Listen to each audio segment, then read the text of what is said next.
How I discovered CrossFit, it's kind of funny and unique in its own little way. My supervisor was very into CrossFit, and him and I would always exchange workouts because I did bodybuilding. And one day he just invited me to join him in a workout. I had no idea what I was getting myself into.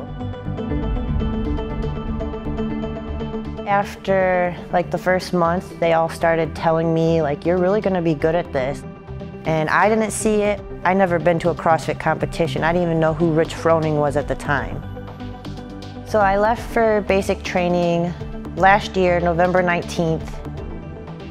And after basic, I went to AIT, and during AIT was the Open. My commander went to a battalion meeting and was talking to people. Yeah, we have this soldier who's really into CrossFit and thinks she's gonna make it to the games. And the major overheard that and he's like, who are you talking about? I love CrossFit. So we got introduced and he offered to judge my workouts, and then came 13.2, which we all know is what I'm well known for. During the workout, I felt surprisingly really strong, considering I went so many months at basic without really having the opportunity to touch a weight or work out. And we added it all up and he said, it's a 420. And I remember thinking to myself, oh my God, I just beat Annie Thor's daughter in a workout.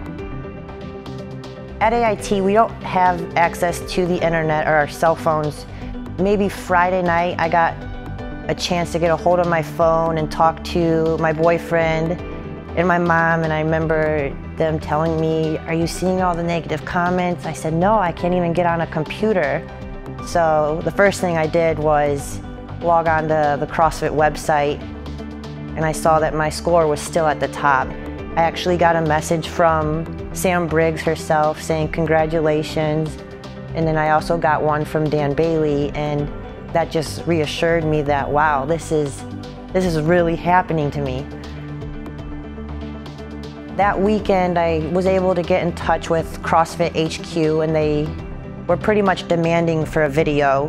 And I said, well, hold on, I have to get a hold of Major Hutton, who was my judge, which it's not like I had his cell phone number at the time to even contact him because that's against Army regulations.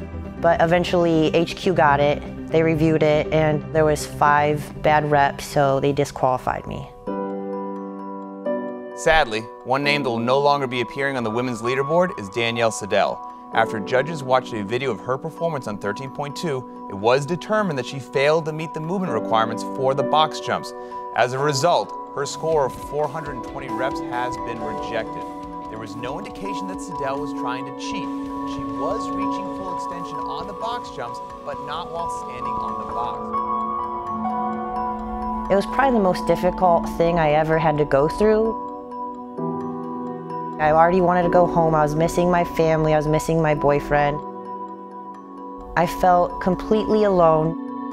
No one understood what I was going through. Seeing all the bashing that was going on online, in blogs, people messaging me, I was humiliated. Everyone in the world's laughing at me right now.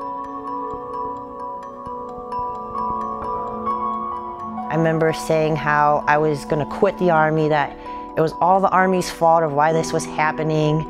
It was the worst decision of my life, and I was just blaming everyone I could think of but myself.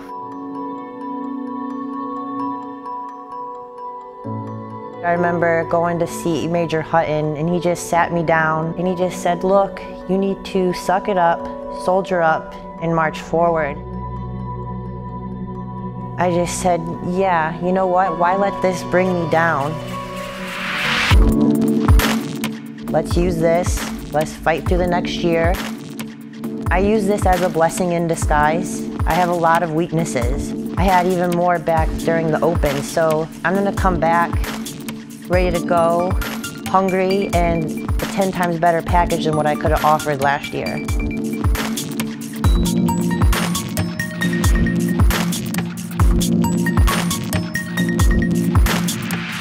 And I'm ready to get out there and prove all my supporters right. I want to shut people up who blog about me on how I gave CrossFit a bad name.